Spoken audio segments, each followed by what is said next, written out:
વિજયદેવ શ્રી મદન મોહન પ્રભુ, ખૂબ જ આનંદનો અવસર છે। આજે બિનેકી શોભાયાત્રા કાં તો પછી વરઘોડો, જે શબ્દમાં આપણે ઉલ્લેખ કરીએ, ચિરંજીવ કૃષ્ણ બાવાના યજ્ઞોપવિત નિમિત્તે આજે તારીખ 17/1/2025ના રોજે શ્રી ગોરધનનાથજી હવેલીથી થઈને અને રેવા પાર્ક ગરબા ગ્રાઉન્ડ, જય અંબે ગરબા ગ્રાઉન્ડ સુધી આ શોભાયાત્રા ચાલવાની છે। ઘણા બધા વૈષ્ણવનો સહકાર છે અને ખૂબ આનંદથી વાંચતા ગાજતા આપણે રેવા પાર્ક જય અંબે ગરબા ગ્રાઉન્ડ સુધી પહોંચશું। એવમ આવતીકાલે ગાયત્રી દીક્ષા યજ્ઞોપવિત સંસ્કારનો સુંદર આયોજન બપોરે 12 વાગે એટલે 10 વાગ્યાથી પ્રારંભ થઈને અને 2 વાગ્યા સુધી એ આખો આયોજન ચાલશે। આપ સર્વે જેમનો સહયોગ મળ્યો અને બીજા બધા બી જોડાવાના છે, તેમને સૌને હું આવકારું છું। ખૂબ જ આનંદ છે કે આપ સૌ જોડાઈ રહ્યા છો અને તેની સાથે સાથે મીડિયાનો પણ ખૂબ જ સહકાર મને મળી રહ્યો છે। આપ સૌનો ખૂબ જ પ્રેમ મળી રહ્યો છે, ખૂબ જ આનંદ છે। આપ બધા જ આવો, મને ખૂબ આનંદ થશે। આપનું સ્વાગત છે। કૃષ્ણમ વંદે જગદગુરુમ। ખૂબ જ આનંદનો વિષય છે કે આજે અમારી સપ્તમ પીઠ જે અત્યારે કામનમાં બિરાજે છે, એમના દ્વિતીયાત્મક શ્રી ગોપાલલાલજી મહારાજશ્રીના પૌત્રની જનોઈમાં આજે આવવાનું સૌભાગ્ય વડોદરામાં પ્રાપ્ત થયું છે। શ્રી ગોરધનનાથજી મંદિર વાઘોડિયા રોડ ઉપર બહુ જ ભવ્ય આયોજનનું શરૂઆત થવા જઈ રહી છે।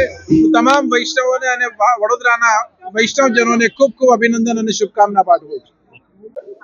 પરમ પૂજ્ય ગોસ્વામી શ્રી ગોપાલલાલજી મહારાજશ્રીના ઘરે શ્રી હરિરાય બાવાશ્રીના આત્માના યજ્ઞોપવિત પ્રસ્તાવમાં બહારગામથી પધારેલા, ભારતભરમાંથી પધારેલા વલ્લભકુલ આચાર્ય બાળકોનું, આચાર્ય પરિવારોનું ખૂબ ખૂબ સ્વાગત સન્માન છે અને આ યજ્ઞોપવિત સંસ્કારમાં સાંગોપાંગ કૃષ્ણ યજુર્વેદાંત પરંપરાથી યજ્ઞોપવિતના સમગ્ર મહોત્સવને સંપન્ન કરવામાં આવશે। તો ગોપાલલાલજી મહારાજશ્રીના સમસ્ત પરિવારને કોટી કોટી અભિનંદન છે અને વડોદરાના વૈષ્ણવ સૃષ્ટિ માટે ખૂબ જ સૌભાગ્ય અને આનંદ છે। યજ્ઞોપવિત સંસ્કાર કહેવામાં આવે છે।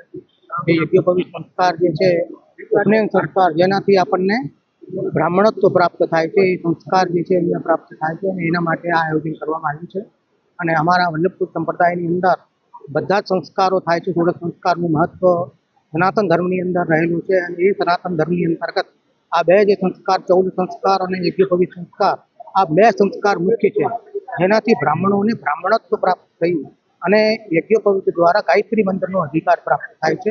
અને જ્યાં સુધી ગાયત્રી મંત્રનો અધિકાર પ્રાપ્ત ન થાય ત્યાં સુધી એ વેદાધ્યાન કે વેદનું પાઠ કે વેદનું ધ્યાન નથી કરી શકતો। તે પછી જ એને ગાયત્રી મંત્ર દ્વારા જ એને દીક્ષા આપવામાં આવે છે અને એ દીક્ષા પછી જ એ વેદાધ્યયન કરી શકે છે। એટલે બ્રાહ્મણો માટે આ સર્વશ્રેષ્ઠ છે। વિવાહથી પણ શ્રેષ્ઠ વધારે આ યજ્ઞોપવિત સંસ્કાર રહેલું છે બ્રાહ્મણ માટે, તેનાથી જ એને બ્રાહ્મણત્વ પ્રાપ્ત થાય। એટલે આ સંસ્કાર જે છે મુખ્ય હોવાથી આ સંસ્કાર અહીંયા કરવામાં આવે જય શ્રી મદન મોહન પ્રભુ, ભગવત કૃપાથી આજે 18/1/2025ના રોજ ચિરંજીવ શ્રી કૃષ્ણ બાવાનો શુભ યજ્ઞોપવિત પ્રસ્તાવ થવા જઈ રહ્યો છે। તેમને ઉપનયન ગાયત્રી દીક્ષા આપવા જઈ રહી છે। બધા જ વૈષ્ણવો ખૂબ સહકાર આપ્યો, અમારી સાથે જોડાયા, એવમ મીડિયાનો પણ ખૂબ પ્રેમ મળ્યો છે।